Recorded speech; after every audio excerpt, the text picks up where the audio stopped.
Hello বন্ধুরা, কেমন আছো তোমরা? আশা করি সকলে ভীষণ ভীষণ ভালো আছো। তো দীঘার পার্ট 3 ব্লগ নিয়ে হাজির। আর এখানে যে বলেছিলাম তোমাদেরকে যে আগে শেয়ার করা হয়েছিল যে মাছগুলো দেখতে পেরেছিলে সেকেন্ড পার্টে, সেই মাছগুলোর মধ্যে কিন্তু দেখো এটা হচ্ছে চিতল মাছ ভাজা, আর এনেছিল প্রন ফ্রাই, আর আনা হয়েছিল চিকেন ফ্রাই মানে চিকেন লেগ পিস। তো আমি চিকেন লেগ পিস খাইনি, আমি এখানে বড় সাইজের একটা চিতল মাছ ভাজা নিয়ে নিয়েছি আর দুটো প্রন ফ্রাই খেয়েছিলাম। কিন্তু এতটা টেস্ট ছিল কি বলবো, আর খুব সুন্দর লেগেছিলো খেতে। আর কিন্তু ঠান্ডা ঠান্ডা হয়ে গেছিলো তার জন্য, বাট গরম গরম সামনে দাঁড়িয়ে যদি খেতাম তাহলে ভালো লাগতো আরও।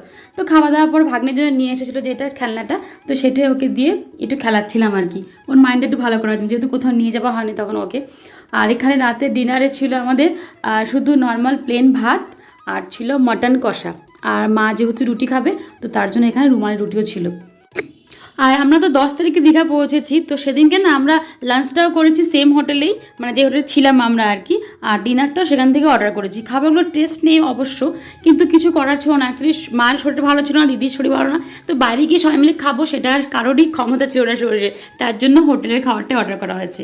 আর যেহেতু মাটন অর্ডার করেছিলাম, মাটন যেরকমই হোক না কেন খেতে কিন্তু খারাপ লাগে না। আর এখানে গরম গরম ছিল মাটনের সাথে ভাত আর রুমালি রুটি, আগেই বলেছি সেটা। তো যাই হোক, ডিনারটা মোটামুটি খারাপ ছিল না। আর এটাই কিন্তু লাস্ট খেয়েছি আমরা, মানে এই হোটেলে। তারপরে কিন্তু আমরা এই হোটেলে করে খাবার খাইনি, জাস্ট নর্মাল চাটা অর্ডার করেছিলাম।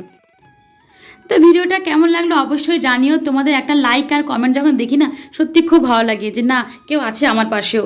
আর তোমাদের সকলের প্রচুর প্রচুর সাপোর্ট আর ভালোবাসা আমার চাই। যারা প্রথম দেখছো ভিডিওটা আমার, তারা প্লিজ চ্যানেলটাকে সাবস্ক্রাইব করে আমার পাশে থেকো, এটাই আশা করি। তো এখানে রাখছি, আর পরে মানে 11 তারিখে কোথায় গেলাম, কী খেলাম, সবটাই তোমাদের সাথে শেয়ার করবো। বাট তার জন্য সবার আগে চ্যানেলটাকে সাবস্ক্রাইব করে নাও, তাহলে তোমরা জানতে পারবা। পার্ট বাই পার্ট সব তোমাদের শেয়ার করবো। তো এখনকার মধ্যে এটুকুই রাখছি, চলো বাই, টাটা, সবাই ভালো থেকো, সুস্থ থেকো।